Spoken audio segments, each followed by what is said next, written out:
Hello dear students, welcome to this program. Today we are discussing an interesting topic titled Naturalism, its contribution. Before discussing naturalism in detail, let us first know its objectives. To understand naturalism, to highlight major parameters of naturalism, to get familiar with different forms of naturalism, to understand basic tenets of naturalism as a school of thought, to study the impact of naturalism on education. Now, let us start naturalism, its contribution. Naturalism is considered as an old philosophy.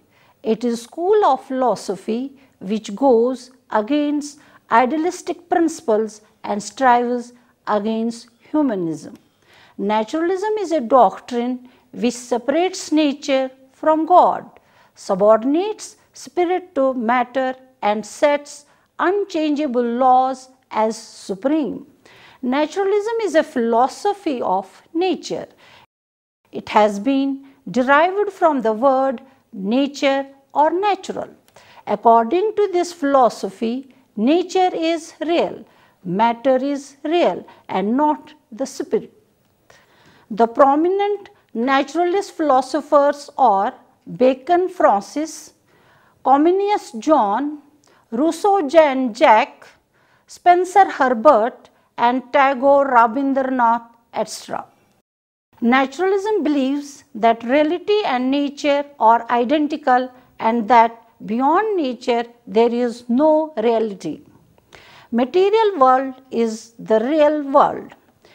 It lays emphasis upon nature in every field of education.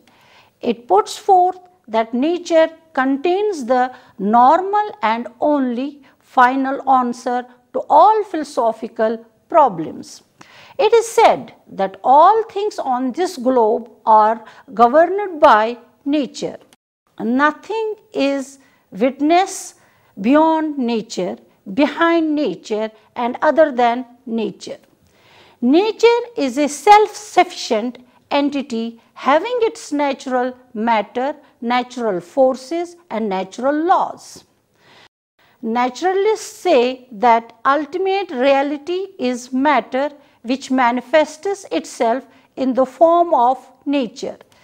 Everything that can be seen, touched, felt, etc. is matter. For the naturalists, material world or the physical world or nature is the real world, which can be comprehended through human senses and scientific investigations. Naturalism believes that knowledge consists through senses. Senses are the gateway of knowledge. The final truth can be known through senses.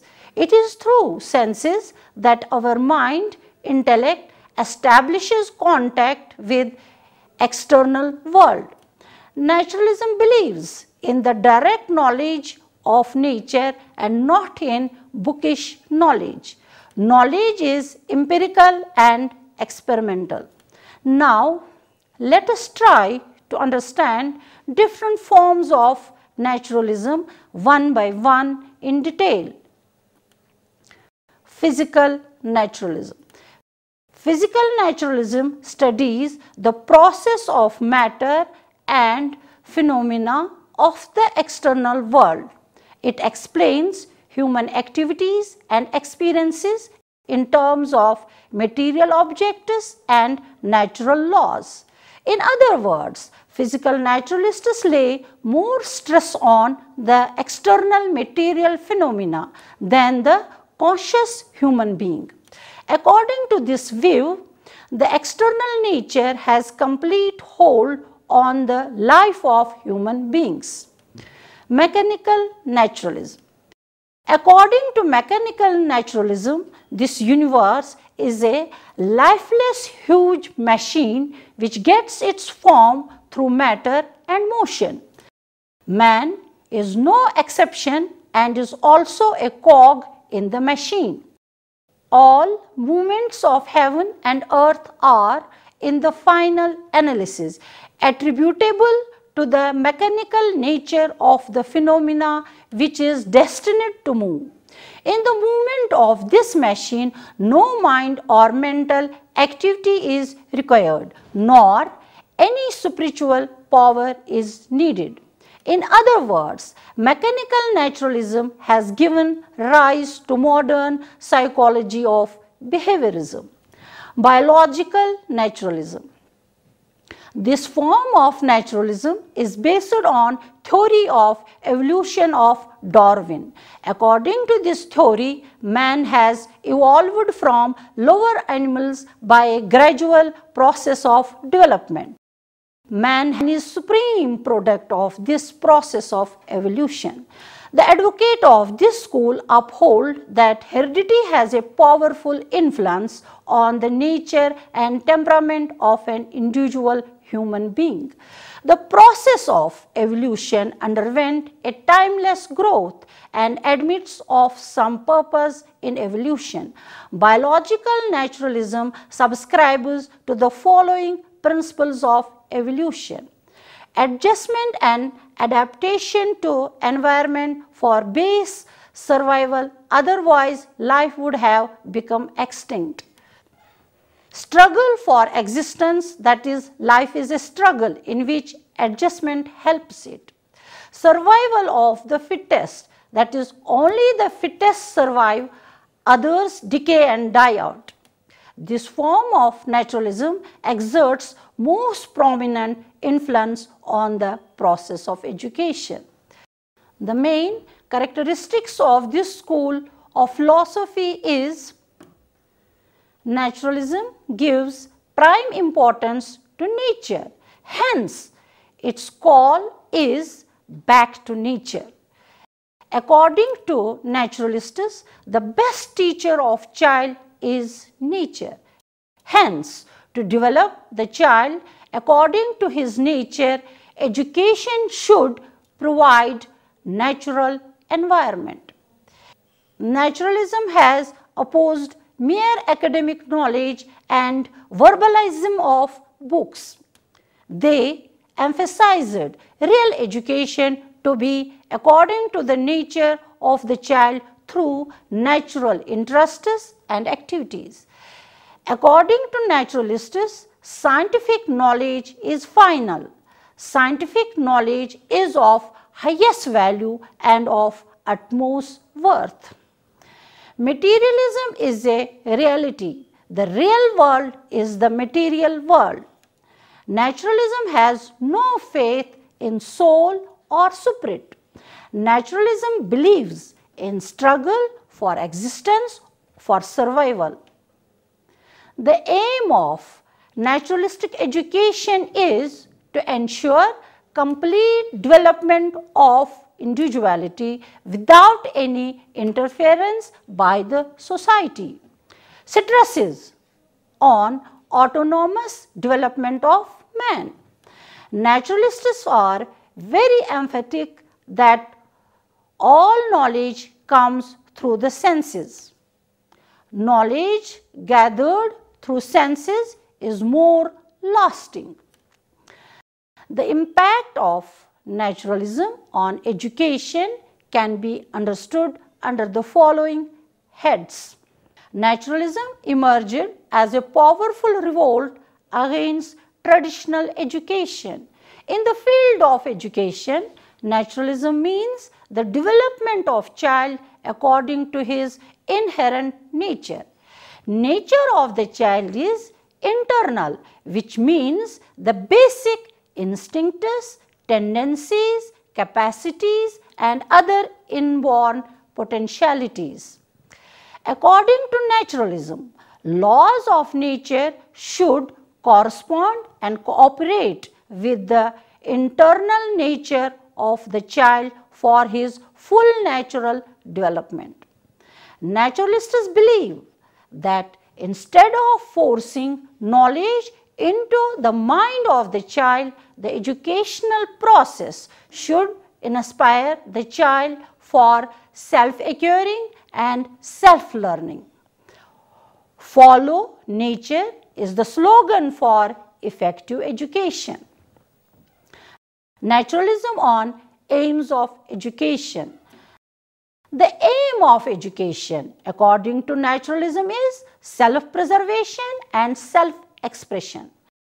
Naturalism believes that education should help a person in self-preservation, securing the necessities of life and developing economic efficiency, upbringing children, helping him in the maintenance of family life, keeping up social and political relation, enjoyment of leisure, and leading a life of pleasure. The aim of education, according to naturalism, is sublimation of instincts, their redirection, coordination, and harmonious working, so that man should achieve the natural goals which have individual and social value. Attainment of present and future happiness is that education must emphasize emancipation, molding and guiding of the basic impulses of a child so as to attain natural progress and development. The aim of naturalistic education is to ensure complete development of individuality without any interference by the society. Autonomous development of man should be the aim of education. The purpose of education is to enable the individual to develop his individuality and also be able to contribute to the development of the society.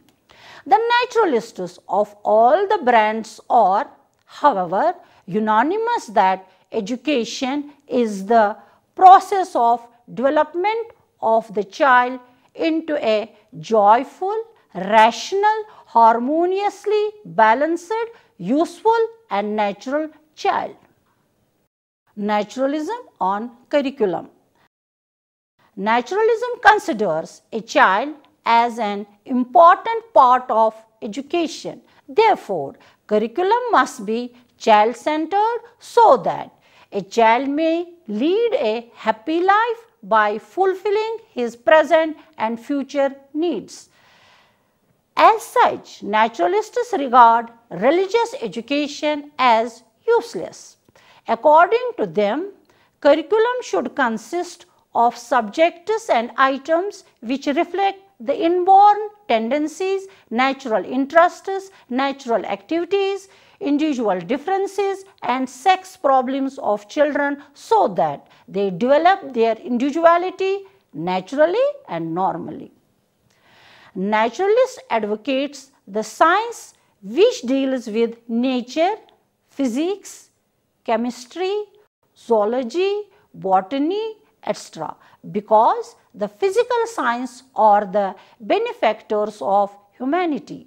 Science reveals the mysteries of nature, hence only that knowledge is true which is derived from science.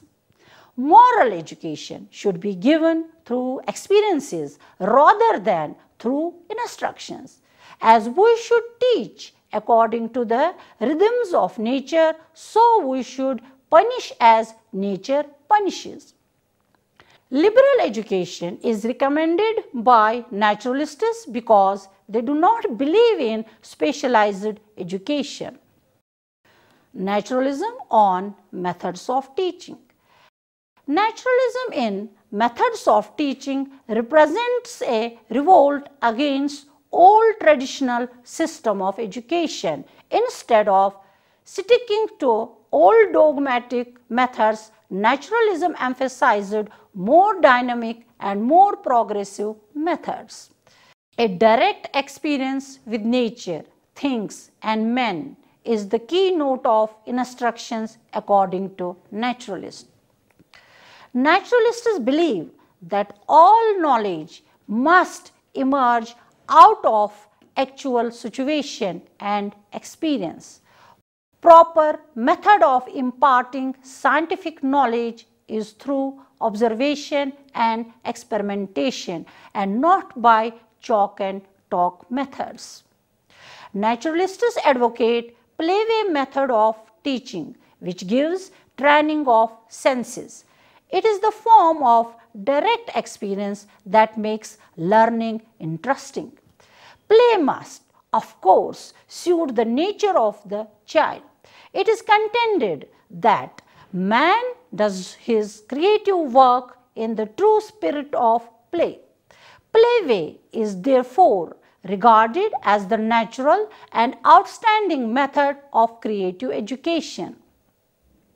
The principles advocated by naturalists have, therefore, brought into being the modern methods of teaching, which are observation method, play-way method, heuristic method, Dalton plan, Montessori method, and other experimental methods.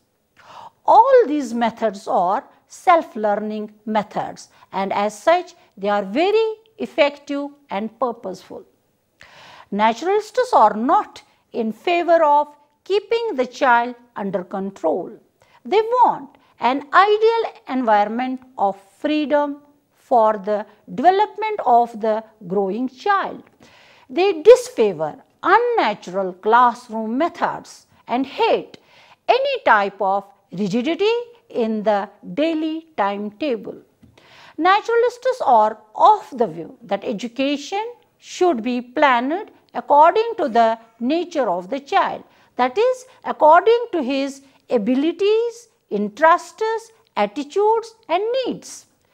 Nature of the child should be given top position in the educative process. Naturalism on discipline. Naturalists oppose the traditional concept of discipline. They give utmost freedom to child. They oppose the method of physical punishment, for they believe that this gives rise to undesirable conflict in the child. Naturalists believe that if the child makes a mistake, he will get his reward from nature itself, and thus he will learn to distinguish between right and wrong through the consequences of his own actions. For this reason, the child should be given every liberty. To the naturalists, liberty does not imply freedom to interfere with the activity of others. Naturalism condemns all repressionistic measures and guarantees maximum freedom to the learner. There is no restriction, punishment, interference, and control in the business of the child. Full license is given. There is no need of external influence or control to discipline the child. Naturalism and teacher. The central position goes to the child in naturalistic education. The teacher is an observer, a stage setter, a provider of opportunity, and a creator of condition under which the natural development takes place. The presence of the teacher has been considered necessary, but his interference should be minimum. He is a director and not a dictator. He is an observer of child's development rather than a giver of information, ideals, and ideas. The teacher must see that the education of the pupils is the free development of their interests and motives. The teacher must study the child's psychology and interfere in his activity only when some obstacle bars the way to the child's progress. The aim of education, according to naturalism, is to provide the child with opportunities of complete understanding and self-expression. The role of the teacher, therefore, is only to protect the child from repressions and mental disorders of all kinds. Naturalists do not like that children should be taught in classes by teachers. Naturalists consider the place of a teacher behind the scene. They think that the original glory of the child fades because of the well-meant interference of the educator. The teacher should not impose upon the child anything under his own authority or supremacy. The teacher should behave sympathetically and affectionately towards the child so that he feels full freedom to develop himself according to his natural qualities, interests and capacities. Now, in conclusion, let us know what we have learned. It may be said, naturalism has brought to the forefront the importance of the recognition of the child in the process of education. It is essentially based on a theory of human nature which considers child as spontaneously self-active and inherently pure. Naturalism has drawn the attention of the educators to study the child carefully and provide education accordingly. It advocates that education should be child-centered. Naturalism has stressed that the educative process should be made pleasurable and enjoyable. In the end, we can say that naturalism has contributed a lot to the modern educational thought and practice. It is very famous for its outstanding contribution of psychological methods and principles of education. This was all about this topic. Thank you and goodbye.